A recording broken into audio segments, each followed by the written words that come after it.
Melanjutkan dari video sebelumnya, saya sudah bahas mengenai teori atau materi terkait asumsi klasik residual.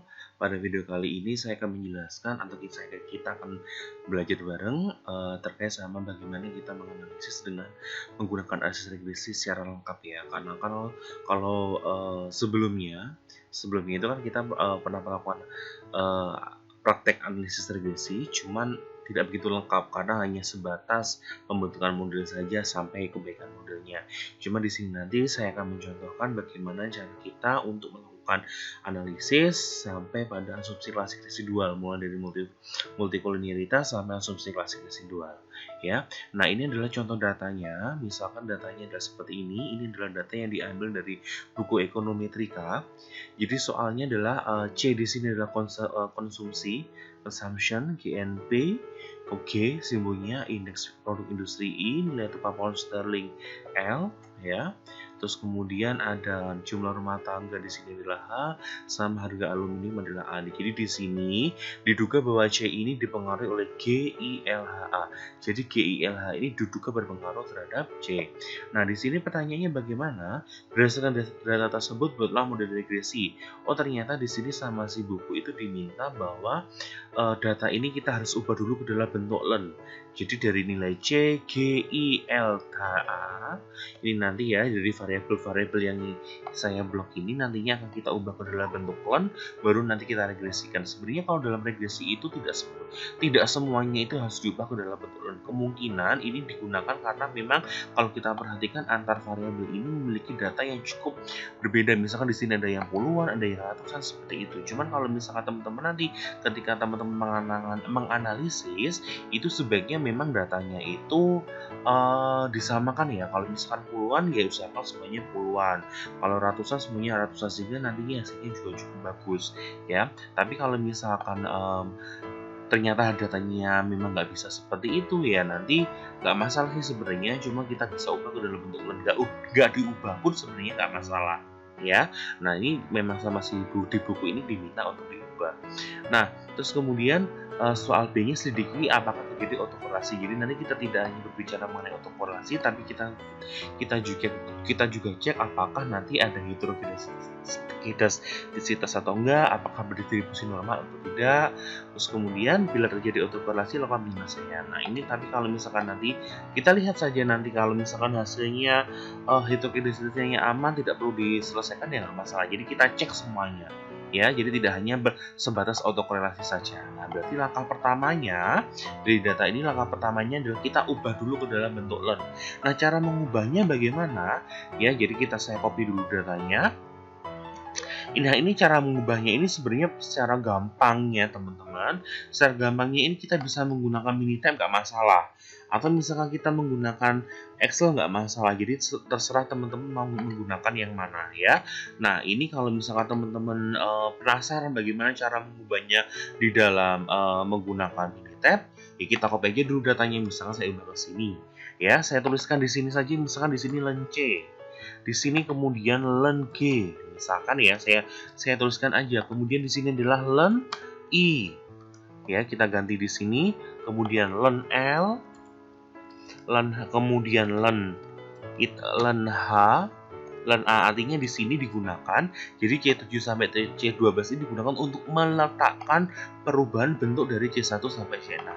Ya, jadi kemudian di sini kita klik editor and label comment. Kemudian bagaimana caranya mengubah ke dalam bentuk len? Caranya adalah kita bisa klik di sini calculator ya, kemudian kita store variable in, artinya di sini hasilnya ini akan diletakkan di mana. Nah, ini kita misalkan ya, kita ubah dulu yang C, maka len C di sini diklik di sini dulu. Expressionnya adalah kita ketikkan ln kurung buka, kita klik yang C kurung tutup, kemudian oke. Nah, hasilnya akan muncul di C7. Ya, terus kemudian kalau misalkan len G bagaimana? Yang satunya len G. Len G di sini langsung aja kita misalkan daripada kita klik ini, kita copy aja langsung aja kita ganti aja namanya len G. Ya, di sini kita ganti G. Ini aja, pindah G cepat. Nah, terus lagi I sekarang. ya.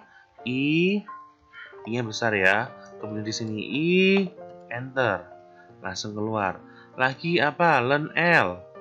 Ya, kita len L. Kemudian dari C4-nya adalah L, enter. Kemudian yang berikutnya adalah len H. Len H berarti di sini adalah H, ya kan? Sebentar, ini adalah H, kemudian enter, ya. Jadi saya copy aja dari awal tadi ya. Jadi tinggal kita ganti hurufnya saja biar mudah. Di sini len A, di sini adalah len A, kemudian enter. Nah, ini adalah data-data yang akan kita gunakan untuk melakukan analisis. Artinya di sini ada satu variabel respon, ada 5 variabel prediktor sesuai dengan data yang diminta dalam soal. Ini tak close saja biar tidak membingungkan. Ya, di sini ada. Kemudian yang kita gunakan kan C7 sampai C12. Wes C1 sampai C6 kita hapus saja. Biar tidak bingung. Delete cell. Nah, geser lagi. Kemudian dari sini kita lakukan analisis regresi. Dalam analisis regresi kan langkah pertamanya adalah uji multikoliniaritas. Kita lihat aja, kita lakukan regresi, kita cek hasil multikoliniaritasnya. Ya, regression, kita responnya adalah len C, prediktornya adalah len G sampai len A. Kita masukkan ke sini. Resultnya kita cek dulu VIF-nya ya. Jadi yang kita lakukan cukup VIF-nya, yang lain nggak usah. VIF-nya aja kita cek. Coba kita lihat. Oke lagi. Oh, ternyata di VIF-nya kita lihat.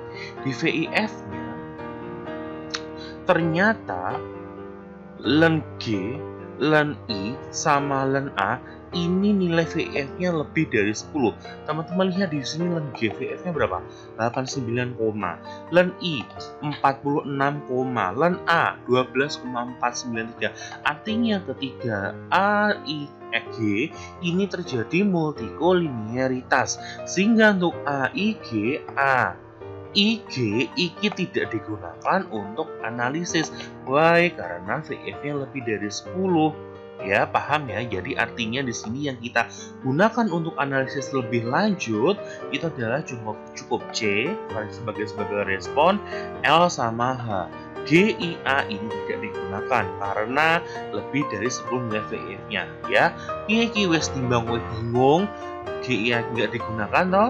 Teman-teman bisa bisa mengcopy lagi datanya, dipindah ke worksheet 2, bisa ke control new, worksheet 2 dipindah sini. Misalkan ya, ini worksheet 2, teman-teman yang gunakan ini di copy aja semuanya dulu, terus kemudian kita copy di C1, C2, kemang G, I, A kita hilangkan, G, I, sama A, saya hapus satu-satu aja, delete cell, kemudian G, I ini dihilangkan karena VN-nya cukup. Jadi kita cukup menggunakan variabel len C, len L, sama len H. Jadi modelnya nanti adalah seperti ini. Start. Kita ulangi lagi berarti regresinya ya, karena variabel GIH, GIA itu tidak digunakan. Jadi dan caranya adalah start, regression lagi. Di sini C tetap. Nah, ini L, di sini H. Kita masukkan grade-nya apa? Wes ora usah grade ya, karena sebentar saya ulangi lagi aja.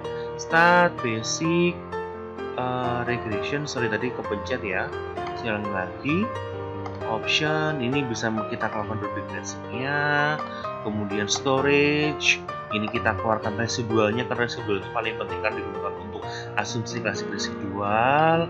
Terus kemudian kemudian grade-nya adalah langsung aja ya ini. Oke, di sini kita langsung. Nah, hasilnya adalah yang saya blok ini ya. Ini adalah hasilnya. Bentuk regresinya bagaimana? Len C sama dengan min 1,77 plus 0,8090 L plus 0,085 len H plus error. Ya, sebenarnya nanti ada, kalau misalkan teman-teman menginterpretasi harus ada errornya karena seperti ini ya, bukan len C head. Nah, seperti itu. VF-nya bagaimana? Aman 1,0161. Uji serentaknya 0,00.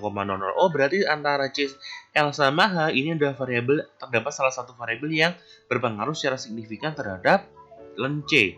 Kita lihat, ternyata antara len L sama len H ternyata yang berpengaruh secara signifikan itu adalah yang len L. Sementara yang len H ini dia berpengaruh walaupun dia tidak signifikan. Nah, dari modelnya itu kita lihat dari R square adjusted yang ini. ternyata nilainya juga cukup bagus 83,1 karena model yang baik itu adalah ketika nilai R-square agency-nya kebaikan modelnya lebih dari 75%. Artinya di sini model itu mampu menjelaskan kondisi sebenarnya sebesar 83,1% ya. Sementara sisanya sekitar 16,9% itu mungkin ada variabel X yang lainnya yang berpengaruh terhadap lenje tapi tidak digunakan untuk analisis. Ya, jadi seperti itu. Jadi 83,1 ini memang model antara CL sama H, len CL sama H. Sementara 16,9 sisanya untuk menuju 100% itu ada variabel X lain yang sebenarnya itu dia itu berpengaruh terhadap len C tapi dia tidak digunakan untuk melakukan analisis. Jadi kemungkinan kalau teman-teman menambahkan variabel X itu akan sangat berpengaruh terhadap nilai R-square-nya. Ya, itu adalah prosesnya. Berarti bener ya, jadi dari uji VIF tadi sudah kita hilangkan, ada 3 variabel yang kita hilangkan, terus kemudian dari modelnya adalah ternyata bentuknya seperti ini. Uji serentaknya ternyata dari nilai ANOVA-nya terdapat salah satu variabel yang berpengaruh, ternyata yang paling berpengaruh secara signifikan adalah yang len L, sementara len H ini berpengaruh tapi dia tidak signifikan. Nah, itu dapat dilihat dari nilai P-nya ini. Ya, ini berpengaruh secara signifikan yang 0,000, yang 0,679 ini dia berpengaruh tapi tidak signifikan. Sementara dari kebaikan modelnya dia sangat bagus sekali. Ya, nah sementara bagaimana kalau kita lihat dari asumsi klasiknya? Tadi ada yang namanya IDN. Yang paling gampang dulu adalah kita cek ini ya, kita cek dulu bagaimana asumsi distribusi normalnya. Stat, kemudian distribusi normal sebentar, stat, kemudian basic statistik, normality test, kita masukkan heresy 1, Kolmogorov-Smirnov, kemudian klik OK.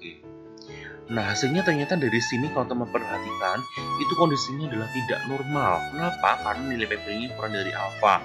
Anggap saja di sini alfanya 5%. Nah, sebenarnya apa sih yang menyebabkan tidak normal? Pertama adalah datanya.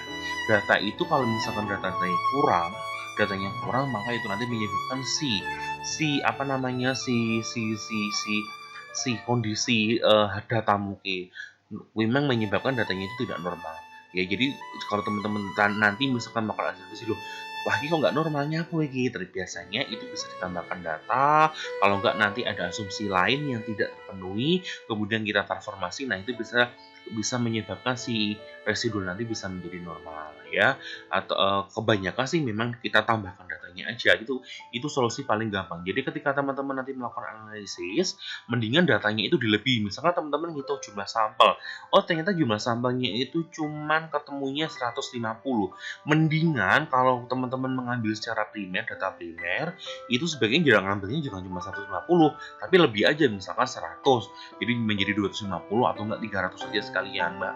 Banyak nggak masalah. Tapi ketika asumsi seperti ini tidak terpenuhi, itu sangat membantu kita. Ya, jadi bisa dipahami ya, kalau misalkan data seperti ini jangan bingung. Artinya teman-teman memang perlu menambahkan jumlah sampel, perlu menambahkan jumlah data. Jadi ketika nanti ketika teman-teman tambahkan, maka nanti biasanya si data ini bisa cenderung normal. Ya, jadi seperti itu gambarannya. Karena memang ini datanya cuma 30. Sebenarnya kalau regresi 30 itu sebenarnya itu kurang sekali. Jadi nanti saya minta kalau misalnya teman-teman analisis sebenarnya benar-benar melakukan riset, tambahin aja datanya. Itu nggak masalah. Ya, makanya kalau menggunakan data primer itu menguntungkannya seperti itu. Kalau misalkan teman-teman menggunakan rumus Lovin, dari rumus Lovin ternyata ketemunya cuma 200, ya wis lah ditambah ya sampai 300, karena nanti ya seperti ini kalau kita teman-teman tambah datanya biasanya kondisinya bisa normal seperti itu ya. Jadi jangan bingung kalau misalkan asumsi distribusi normal itu tidak terpenuhi, tambahin aja datanya. Nah, bagaimana Pak kalau misalkan datanya memang data sekunder? Nah, data sekunder itu masalahnya sebetulnya kita tidak bisa menambah data. Yang perlu kita lakukan adalah kita melakukan transformasi data. Ya, transformasi data itu nanti seperti diuji asumsi klasik yang identik ya, yang heterogenesitas. Nah, ini adalah contoh asumsi distribusi normal. Nah, berikutnya adalah seperti yang saya sebutkan barusan adalah identik. Bagaimana cara pengujian asumsi identik ya? Untuk asumsi identik akan saya jelaskan pada video selanjutnya.